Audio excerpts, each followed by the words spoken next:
Vamos resolver exercícios de Sócrates. Camarada, se liga, a resolução de exercícios, insisto, é importante para a fixação da teoria. Um é complemento do outro. E aí, vamos resolver 5 questões de vestibulares. Começamos então pela Universidade do Estado do Amazonas. Lei. Os Sofistas é um diálogo de Platão. Parou, tá vendo aqui? A obra está em itálico. Tudo que você vê em itálico ou entre aspas refere-se ao nome da obra. Então, Os Sofistas é um diálogo de Platão. Então, Platão escreveu uma obra que se chama Os Sofistas, do qual participam Sócrates, um estrangeiro, e outros personagens. Logo no início do diálogo, Sócrates pergunta ao estrangeiro, ao meteco, a que método ele gostaria de recorrer para definir o que é um sofista. Perceba que Sócrates, então, indaga um estrangeiro sobre qual método ele gostaria de recorrer para definir o que é um sofista. E logo em seguida vem um pequeno trecho dessa obra, em que Sócrates diz assim: mas dize-nos, se preferes desenvolver toda a tese que queres demonstrar numa longa exposição ou empregar o método interrogativo? E o estrangeiro responde: com um parceiro assim agradável e dócil, Sócrates, o método mais fácil é esse mesmo, com um interlocutor. Vamos lembrar aqui, com um interlocutor.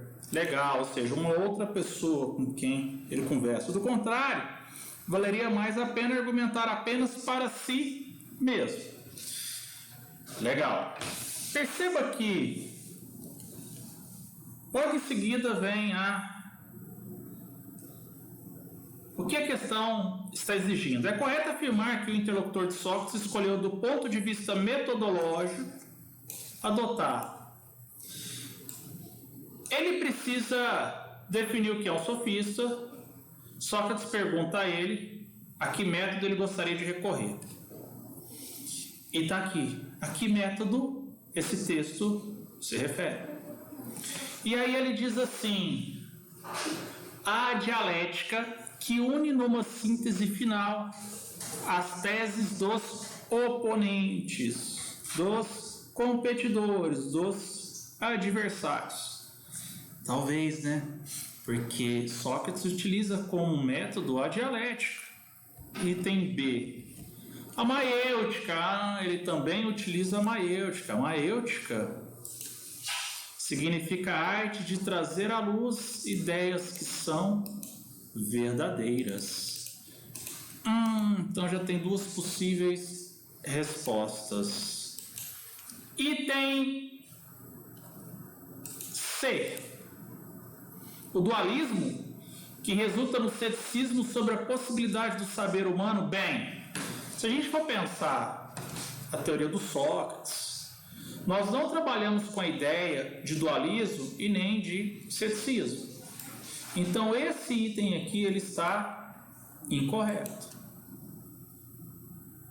É correto afirmar que o interlocutor de Sócrates escolheu, do ponto de vista metodológico, adotar o empirismo, ou seja, aquilo que se baseia nos sentidos, mas Sócrates ele é um crítico dos sentidos, que é aquilo que está ligado ao corpo, que é aquilo que gera dualidade, sociedade e fome, por exemplo. Então esse item aqui também não pode ser, porque a gente quer saber sobre Sócrates. Mas a definição de empirismo aqui está correta? Está. É correto afirmar que o interlocutor de Sócrates escolheu, do ponto de vista metodológico, adotar a letra E, o apriorismo. O apriorismo é aquele que é anterior à experiência, que funda a eficácia da razão humana na prova da existência de Deus. Galera, a gente não trabalha isso em Sócrates, mas quando falou apriorismo, eu já comecei a pensar em ideia inata. Embora a definição de a priori em Kant seja um pouquinho diferente. Mas na hora que você está resolvendo as questões, todo aquele conteúdo programático ele pode ser misturado. Então ficou item A e B. Na internet você acha respostas como a letra A e respostas como sendo a letra B. Galera, é o seguinte. É porque essas definições, por exemplo, a D e a E, são definições que estão corretas, mas elas não valem para Sócrates. Para Sócrates é uma outra questão. E aí, olha a letra A que sacana. A dialética que une numa síntese final a tese dos adversários. Isso faz muito sentido, porque a teoria de Sócrates, ela ocorre uma dialética, mas uma dialética da oralidade, do diálogo, mas não refere-se a esse item. Porque a questão da dialética como síntese não é Sócrates, é Platão. A questão da dialética como condução à refutação, aí seria Sócrates. Mas como síntese, é Platão. É por isso que não é a letra A. É por isso que essa questão é dificílima. Então nos restou a maêutica, que pressupõe a contraposição dos argumentos. Um jogo de perguntas e respostas, em que Sócrates conduz o seu interlocutor à capacidade de encontrar em si mesmo a verdade, porque ela, em Sócrates, é inata. E se ela é inata, não pode ser do dualismo, não pode ser empirismo. Então esse item aqui também está incorreto, porque a pergunta foi sobre Sócrates. Ficou letra B, de bom. E o que é bom, que é amarelinho, que é gostosinho, é o quindim. Que delícia. Difícil a questão. Questão 2. Universidade Estadual de Ciências da Saúde de Alagoas. Leia o texto. Na Grécia Antiga, o filósofo Sócrates ficou famoso por interpelar os transeuntes. Galera, transeunte é as pessoas que ficam passando pela cidade. Por exemplo, a pessoa vai ao mercado, sai de casa e vai ao mercado, ele é um transeunte. A pessoa está passeando na praça, é um transeunte. Então, transeuntes são as pessoas que ficam transitando. Retoma a leitura. Na Grécia Antiga, o filósofo Sócrates ficou famoso por interpelar os transeuntes e fazer perguntas aos que se achavam conhecedores de determinado assunto. Aos que se achavam conhecedores de determinado assunto. Aqueles que eram conhecedores de determinado assunto, ele não interpelava. Ele interpelava os que julgavam saber, mas que Sócrates percebia que não passavam de opiniões.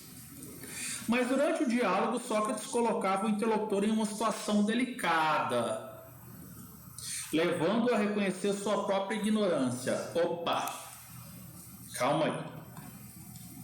A exortação, essa aqui são as partes que compõem a filosofia de Sócrates. A exortação é o convite, é aquela observação que Sócrates faz do que a pessoa está falando. Se ele percebe que é verdade, ele não interpela. Se ele percebe que essa verdade não é verdade, mas uma mera opinião que foi tomada como verdade, aí ele exorta, ou seja, ele cria uma situação para iniciar um diálogo com essa pessoa. Iniciado o diálogo, ele parte para a ironia, que é uma série de perguntas que visa por objetivo refutar a pessoa com quem ele conversa, o interlocutor, para mostrar que ele está errado. E para refutar, ele tem que conduzir esse interlocutor a uma situação de aporia, que é uma confusão mental sobre aquilo que você está falando. Então, estamos falando em tese da ironia. Voltamos então. Continua a leitura. Em virtude de sua atuação, Sócrates acabou sendo condenado à morte sob a acusação de corromper a juventude, desobedecer às leis da cidade e desrespeitar certos valores religiosos. Sim, ele foi levado ao tribunal, esses são os acusadores dele, Anyto, Meleto e Lincoln, e ele foi sim acusado, entre tantas acusações, destacam-se essa aqui, né? Corromper a juventude, estas aqui, corromper a juventude, blasfemar contra os deuses, Negar as virtudes gregas. E ele citou aí para você, está na aula. Considerando essas informações sobre a vida de Sócrates, está aqui, considerando as informações sobre a vida de Sócrates, assim como a forma pela qual o seu pensamento foi transmitido por pessoas que escreveram sobre ele. Entre essas pessoas, nós damos destaque para Xenofonte, Platão e Aristófanes, sobretudo Platão. Está tudo na aula. Considerando essas informações sobre a vida de Sócrates, assim como a forma pela qual seu pensamento foi transmitido, pode-se afirmar que sua filosofia, que a filosofia de Sócrates, transmitia conhecimentos de natureza científica. Meu camarada, Sócrates não sabe nada. Ele vai ensinar o quê? Item, marcamos errado. Item que é para cortar. B. Pode-se afirmar que sua filosofia baseava-se em uma contemplação passiva da realidade. Não, a proposta de Sócrates era mostrar que existia uma interdependência entre o ato de pensar e o ato de fazer, entre verdade e moralidade. E como ele dizia que não sabia nada, ele não podia escrever, então ele fazia isso por meio de exemplos. Pode-se afirmar que sua filosofia transmitia conhecimentos exclusivamente sobre a forma escrita entre a população ateniense. Não, era por meio da oralidade. Está aqui, ó, por meio da oralidade. Item B. Ficou consagrada sob a forma de diálogos, tá certo? Posteriormente redigidos pelo filósofo Platão. Parece-me que é esta aqui. Porque Platão escreveu sobre ele. Vamos continuar. Item E. Pode-se afirmar que sua filosofia procurava transmitir às pessoas conhecimentos de natureza mitológica também. Não. Ele não sabe nada. Então ficou a letra D de docinho. Qual docinho é o mais gostoso de todos? Quindim. Então ficou a letra D de docinho. Questão 3, UFO. Universidade Federal de Uberlândia. Lei. Sócrates é tradicionalmente considerado como o marco divisor da filosofia grega. Sim, se ele é um alto filósofo. Existe algo antes, durante e depois de Sócrates, pré-socráticos, socráticos e pós-socráticos. Os filósofos que o antecederam são chamados pré-socráticos. Seu método que parte do pressuposto só sei que nada sei é a maiútica, que tem como objetivo parou. O seu método que parte do pressuposto só sei que nada sei pode ser a maiútica também, não está errado. Pode ser exortação, pode ser ironia. E eu apresentei isso a vocês aqui. Ele está referindo-se especificamente à maiútica, que significa a arte de trazer à luz ideias verdadeiras. Pela própria capacidade de pensar, visto que essas ideias são inatas. Então ele quer saber sobre a maiútica. Ele não quer saber sobre exortação, ele não quer saber sobre ironia. O que isso significa?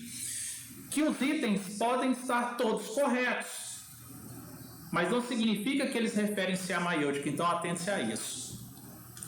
Item 1. Dar à luz a ideias novas buscando a verdade. É isso aí. Esse item ele é verdadeiro. Então o item 1 é verdadeiro. Está aqui, ó. Dar à luz a ideias novas buscando o conceito. Item 2.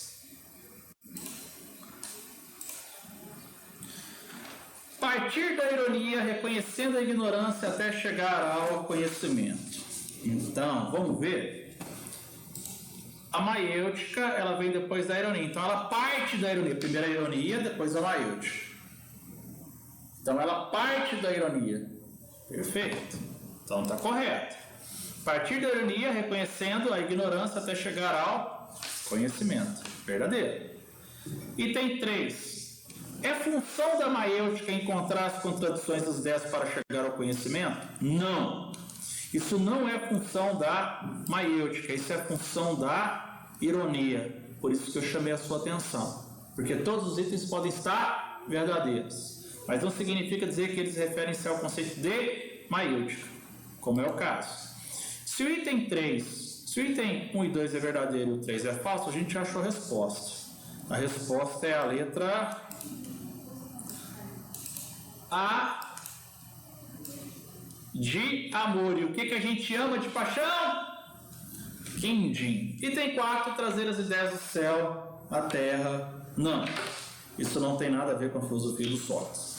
Mas como é uma questão de vestibular, refere-se a uma outra teoria. Se eu não me engano, Aristóteles. Então ficou a letra A. Questão 4. O método argumentativo de Sócrates consistia em dois momentos distintos.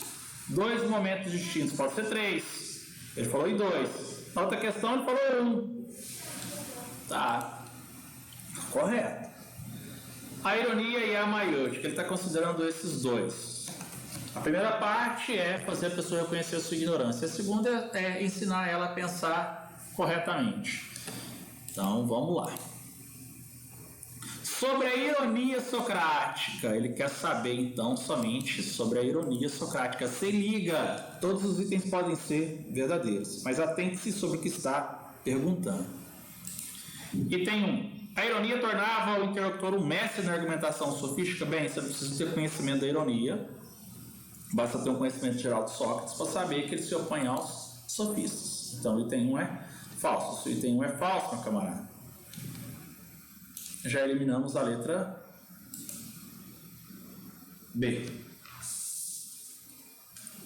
Item 2. A ironia levava o interlocutor à consciência de que seu saber era baseado em reflexões, cujo conteúdo era repleto de conceitos vagos e imprecisos. Essa é a ideia da ironia. Fazer uma série de perguntas que visa refutar o interlocutor, fazendo reconhecer a própria ignorância. E como que você refuta ele? Fazendo ele se confundir. E esse processo recebe o nome de aporia, que é essa confusão mental, essa pergunta sem resposta.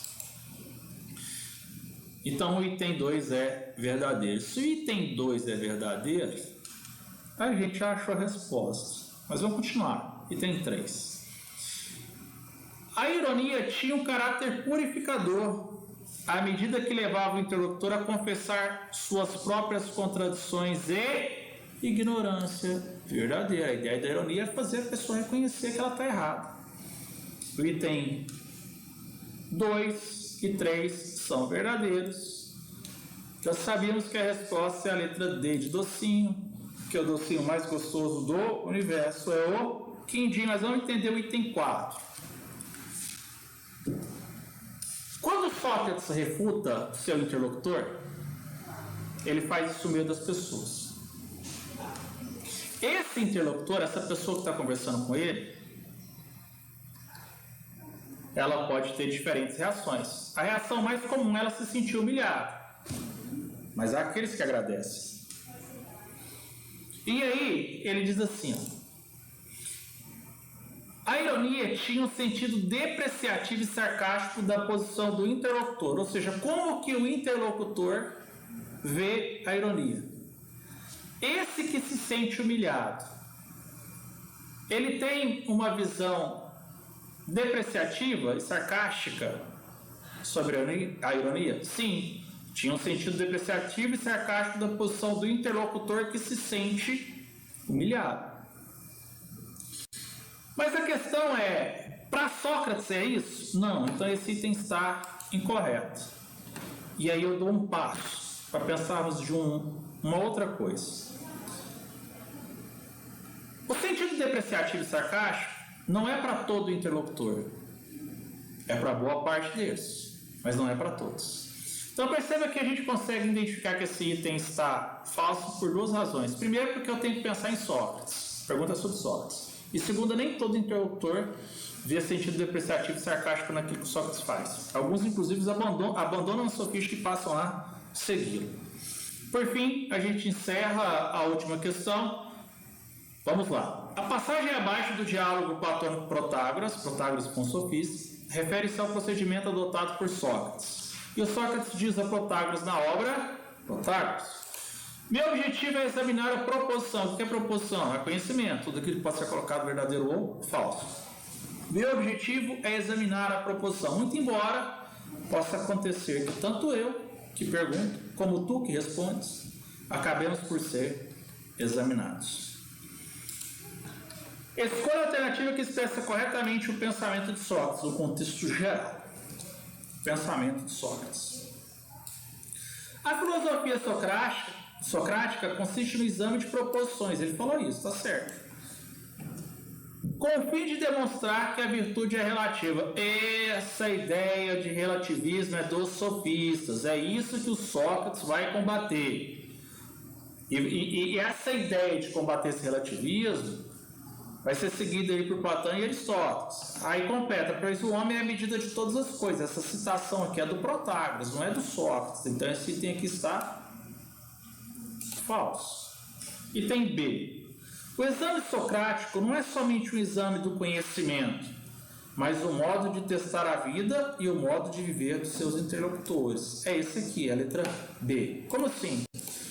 Porque os dois principais temas da filosofia de Sócrates é a teoria do conhecimento e ética. A teoria do conhecimento tem a ver com a verdade e a ética tem a ver com a moral. E aí ele diz para você, o exame socrático não é somente um exame de proposições, ou seja, não é somente a preocupação em descobrir o que é ou não verdade. Teoria do conhecimento. Mas o modo de testar a vida e o modo de viver dos interlocutores. Ética. Porque para Sócrates, uma ação moral depende de um conhecimento verdadeiro. Existe aí uma interdependência. Então ficou letra B de boa. E o que é boa? Quindim. Letra C. A filosofia socrática consiste em testar a verdade das proposições aduzidas pelos filósofos socráticos. Não. Sócrates, ele interroga qualquer pessoa que julga saber. Isso não tem relação com o cosmos, mas com o antropo, com o homem. Então, item C é falso. Item D. A filosofia socrática consiste no exame das proposições da arte da retórica. Talvez. Faz sentido. O que possibilita a prudência na administração da casa e na direção dos negócios da cidade. Essa não é a preocupação de Sócrates. A preocupação de Sócrates é a condição do indivíduo na sociedade. Porque o coletivo é mais importante que o indivíduo. Então, se formos visualizar aqui, a resposta ficou bola, dado, amor. Bola, dado, amor. Fazendo aquele confere. Né? Bola, dado, amor. Depois dado e bola. Dado e bola. Bateu. Fechou? É isso aí. Exercícios de Sócrates, importantíssimo. Todos são questões de vestibulares. Um abraço. Se liga. Filosofia.